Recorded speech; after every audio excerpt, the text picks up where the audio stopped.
La chef de l'opposition officielle. Alors, Monsieur le Président, le Québec est le berceau de la motoneige. En plus d'avoir été inventée ici, la motoneige peut se pratiquer sur plus de 33 000 kilomètres de sentiers balisés, entretenus. Vous le savez, c'est une industrie essentielle pour nos régions, avec des retombées de l'ordre de 1,3 milliard, ce qui crée plus de 14 000 emplois. Pourtant, les motoneigistes du Québec sont profondément inquiets à l'aube de la saison. Pas seulement eux, mais également de nombreux touristes qui contribuent à notre économie.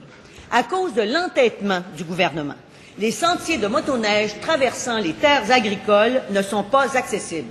Les cartes de membres des clubs se vendent au ralenti. Seulement un tiers des cartes normalement vendues à ce temps-ci de l'année ont trouvé preneur. Ces droits d'accès, d'ailleurs, sont les seuls revenus des clubs de motoneige qui entretiennent les sentiers. C'est une industrie vitale pour nos régions, pour la mienne, comme pour beaucoup d'autres de mes collègues ici. L'inquiétude règne au Saguenay-Lac-Saint-Jean où tous les clubs ont décidé de fermer leurs sentiers en support aux agriculteurs. En Estrie, 14 des 15 clubs resteront tout simplement fermés cet hiver. La rencontre du 16 décembre, annoncée en catastrophe par le ministre de l'Agriculture la semaine dernière, surviendra beaucoup trop tard. Ça fait maintenant 2 mois que le gouvernement s'entête et tarde à régler le litige. Pourquoi attendre le 16 décembre? Quand le premier ministre prendra-t-il enfin ses responsabilités et interviendra-t-il pour sauver la saison de motoneige?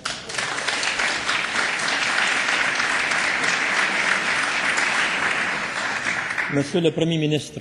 Monsieur le Président, il y a un groupe de travail qui a été mis sur pied pour dénouer la situation et chez nous, évidemment, le ministre responsable de l'Agriculture est dans ce dossier-là. Le ministre également délégué au transport est également très actif dans ce dossier-là, comme le ministre du Tourisme, d'autant plus qu'il s'agit d'une industrie dont le chiffre d'affaires annuel, je pense, tourne autour d'1,3 milliard de dollars.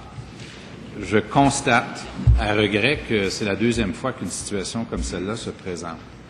Je constate également que la première fois que ça s'était présenté, c'est-à-dire qu'une démarche comme celle-là avait été entreprise, qu'on nous avait dit que ça ne se répéterait pas. Et malheureusement, c'est le cas. Je veux rassurer les Québécois sur le fait que dans ce dossier-là, de la financière agricole, que le gouvernement fait tous les efforts, tous les efforts, pour qu'on puisse, avec les agriculteurs du Québec, arriver à une solution. Et qu'on est très conscient, très sensible du fait que ça a un impact sur l'industrie de la motoneige.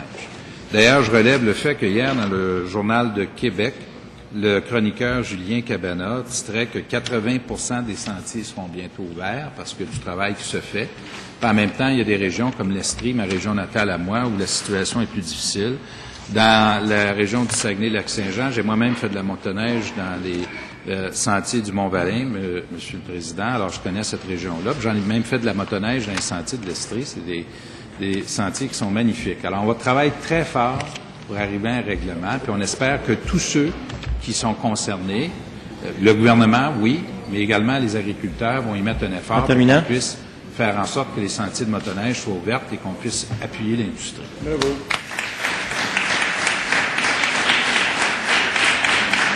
En question complémentaire, Madame la chef de l'opposition officielle. Alors, Monsieur le Président, la question de la financière agricole a traîné pendant 2 ans avant qu'on ne renouvelle l'entente sur la financière. Et maintenant, ça fait 2 mois que le ministre de l'Agriculture, que le Premier ministre nous répète les mêmes propos.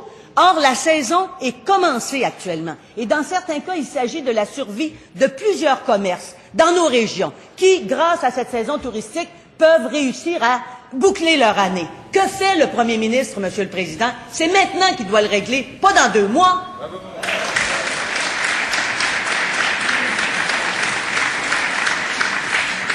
Monsieur le Premier ministre. Nous sommes à l'œuvre.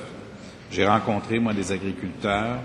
Le ministre de l'Agriculture a également rencontré l'UPA et travaille de manière très assidue pour qu'on puisse justement dénouer cette affaire-là puis arriver à un règlement. Puis je vous rappelle que dans le dossier de l'agriculture, le gouvernement, c'est-à-dire les contribuables québécois via le gouvernement, ce serait plus juste de le dire, on fait un effort très important pour soutenir le secteur agricole auquel nous croyons beaucoup. On a effacé une dette d'1 milliard de dollars à la financière. Le budget est passé de 305 millions à plus de 600 millions de dollars par année. A plus que doublé, Monsieur le Président. On continue les efforts. Nous sommes très conscients des effets. Et nous allons tout mettre en œuvre pour qu'on puisse faire en sorte que les sentiers soient ouverts.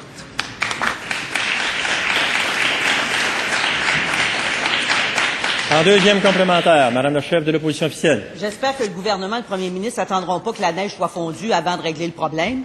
Soit fondue. Les associations touristiques régionales du Québec, ce matin, demandent au premier ministre d'intervenir dans le conflit du blocus des sentiers de motoneige et de quad. C'est ce matin qu'ils ont émis ce communiqué. Ce qu'ils demandent, c'est que ce gouvernement, le premier ministre, exerce son leadership et règle le problème avec les agriculteurs qui traînent depuis des mois, Monsieur le Président. Que fait le premier ministre?